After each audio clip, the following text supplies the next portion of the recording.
Halo sahabat Rafa Film, berjumpa lagi di channel ini. Semoga kita selalu dalam lindungan Allah. Kali ini saya akan membahas tentang film Kaabil. Film Kaabil menyajikan kisah romantis yang berubah menjadi thriller karena dendam seseorang atas penculikan dan pemerkosaan kekasihnya. Kaabil adalah garapan rumah produksi film Craft Productions PVT, Ltd, yang patut Anda tonton sebagai penggemar Bollywood. Film ini menyajikan kisah yang seru dan akting yang memukau dari para pemain filmnya. Kaabil menampilkan Hrithik Roshan dan Tammy Gautam yang akan berperan sebagai sepasang suami istri. Awal cerita, pelayar akan menduga bahwa film ini adalah film drama yang penuh dengan kisah romantis dari mereka berdua.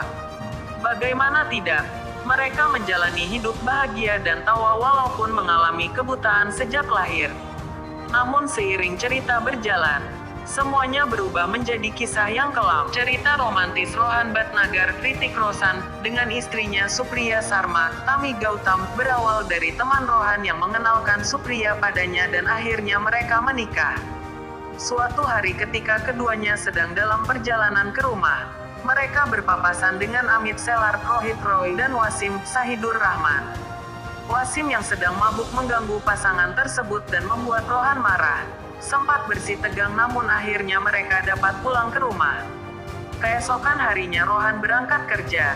Dia adalah seorang pengisi suara. Namun, hari itu Amit yang merupakan seorang preman itu ternyata mendatangi rumahnya bersama Wasim.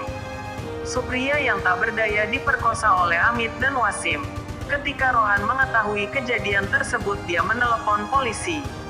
Inspektur Chaubey Narendraja meminta mereka untuk melakukan pengecekan medis sebagai bukti. Ketika dalam perjalanan menuju klinik, keduanya anggota Amit menculik keduanya dan menyekap mereka selama 36 jam dalam sebuah gudang. Kemudian mereka dilepas. Namun bukti medis untuk laporan pemerkosaannya telah melebihi batas waktu 1x24 jam. Polisi menuduh keduanya membuat laporan palsu. Dengan penuh kekecewaan mereka pulang.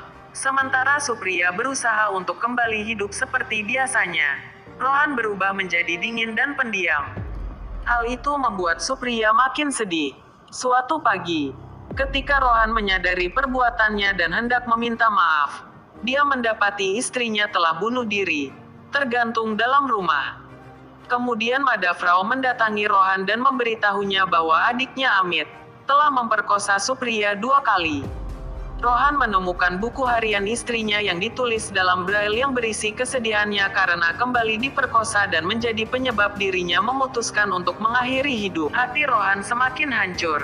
Dia pun berubah dan penuh dengan rasa dendam. Kebutaan bahkan tidak menghalangi niatnya untuk main hakim sendiri. Bahkan Rohan seolah mengisyaratkan pada Inspektur Chaubey bahwa dia akan membalaskan dendam istrinya dan hukum tidak akan dapat membuktikan kalau dia pelakunya karena dia buta. Target pertamanya adalah Wasim. Dia berhasil menipunya untuk mendatangi suatu tempat dan berhasil membunuhnya dengan cara menggantung Wasim. Rohan meninggalkan sapu tangan milik Amit untuk membuatnya seolah-olah menjadi pelaku dari pembunuhan tersebut. Giliran Amit yang berhasil dijebak dan kemudian dibakar hidup-hidup dalam gudang tempat Rohan dan istrinya disekap dahulu. Inspektur Chaubey mencurigai Rohan atas kematian Wasim dan Amit dan membuatnya berada dalam tahanan rumah. Chaubey sebenarnya tahu apa yang menimpa Supriya dan mengabaikan laporannya karena sudah menerima suap dari Madhavrao yang merupakan politisi lokal yang berpengaruh. Dengan bantuan temannya Rohan akhirnya bisa kabur dari rumah dan melanjutkan balas dendamnya. Madhavrao datang ke lokasi bangunan rumah yang tadinya Rohan dan istrinya akan tempati. Akhirnya Rohan berhasil membunuh Madhavrao dan membuatnya seolah-olah bunuh diri. Inspektur Chaubey yang menyelidiki kasus ini tidak bisa menarik Rohan ke pengadilan karena tidak punya bukti. Bagaimana mungkin seorang yang buta dapat membunuh 3 orang? Rohan yang telah membalaskan dendamnya melepaskan Abu Supriya ke lautan. Demikian alur cerita film Kaabil. Nantikan alur cerita film yang lainnya hanya di Rafa Film. Jangan lupa selalu dukung channel saya dengan cara tekan tombol like, komen, subscribe. Terima kasih.